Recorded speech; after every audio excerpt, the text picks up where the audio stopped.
ఇంకా morning trade తీసుకుందాం అనుకున్నాను. కొంచెం సేపటికే తీసేసుకున్నాను. ఎందుకంటే, ఇంకా అస్సలు ఇందులో నాకు ఎంట్రీ దొరకలేదు ఫస్ట్. డైరెక్ట్‌గా నేను ఎంటర్ అయిపోయాను. ఎంతో కొంత అని మార్కెట్ రేంజ్‌లో. ఎందుకంటే బాగా స్ట్రెంత్ ఉంది మార్కెట్‌లో ఈరోజు. కంప్లీట్‌గా ఇది బుల్లిష్‌ని ఇండికేట్ చేస్తుంది ఈరోజు ఓవరాల్‌గా మార్కెట్. సో, ఇంక నేను టైమ్ వేస్ట్ చేయటం ఎందుకని ఎంటర్ అయ్యాను. సరే loss or loss, profit or profit అని. ఆ తర్వాత కొంచెం సేపటికి మార్కెట్టు చాలా మొమెంటమ్ కనిపించింది. అంటే బుల్లిష్ మొమెంటము. సూపర్‌గా పెరిగింది. సరే అని కొంచెం సేపటికి ఎగ్జిట్ అయ్యాను నేను. చూడండి ఎగ్జిట్ అయ్యాను.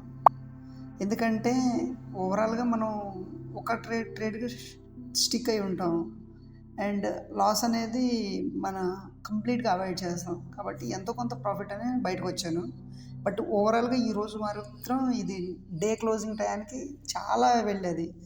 అప్రాక్సిమేట్‌లీ 116 టచ్ చేసేదిది ఈరోజు.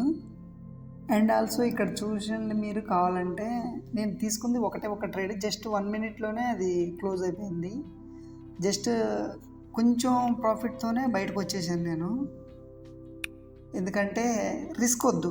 అది వేలకు పోనీ, లక్షలకు పోనీయండి మనకు అక్కర్లేదు. ఎందుకంటే ఇప్పుడు మనం ఎర్లీ స్టేజ్‌లో ఉన్నాం కాబట్టి చాలా డిసిప్లైన్డ్‌గా హుహు. నేర్చుకోవాలి. ఇందులో ప్రాఫిట్ నాకు రూ. 236 వచ్చింది. జస్ట్ ఇది ఓవరాల్‌గా క్లోజింగ్ టైమే చూడండి ఎంతుందో 151 దాకా ఉంది.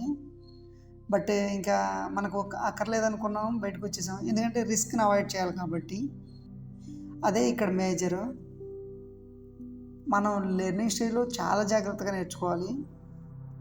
లేకపోతే మాత్రం మార్కెట్ ఎళ్తుంది గదా అని మనం దాంతో పరిగెట్టలేము. అది ఒకే రోజు పూర్తిగా పెరగొచ్చు, ఒకరోజు పూర్తిగా పడొచ్చు. ఈ మధ్యలో మనం ఎంత ప్రాఫిటబుల్‌గా ఉన్నాం అనేదే క్రూషియల్. దట్స్ ఇట్ అండి. Thank you.